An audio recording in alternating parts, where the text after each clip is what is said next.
বাংলাদেশ নয় বরং ভারতে শান্তিরক্ষী বাহিনী পাঠানো উচিত বলে মন্তব্য করেছেন স্বরাষ্ট্র উপদেষ্টা লেফটেন্যান্ট জেনারেল জাহাঙ্গীর আলম চৌধুরী।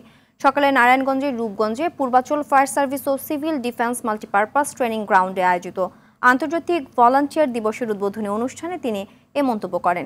এ সময় তিনি আরও বলেন, দেশে জাতীয় ঐক্যের যে ডাক দেওয়া হয়েছে তাতে ষড়যন্ত্র মোকাবেলা ও শৃঙ্খলা রক্ষায় ইতিবাচক সাড়া ফেলবে।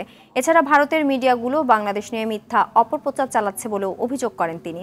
ফায়ার সার্ভিসের মহাপরিচালক ব্রিগেডিয়ার জেনারেল মোহাম্মদ জাহেদ কামাল সহ অন্যান্য কর্মকর্তারা এ সময় উপস্থিত ছিলেন।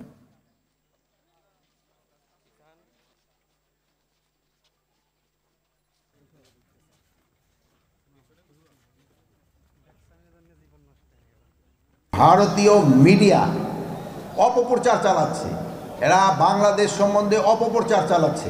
এটার জবাব কিন্তু আপনারাই দিতে পারেন সত্যি ঘটনা প্রকাশ করে। জুলাই বিপ্লবের পরে যেই পরিস্থিতি ছিল, ওই পরিস্থিতি থেকে আমাদের উত্তরণের জন্য সময় দিতে হবে।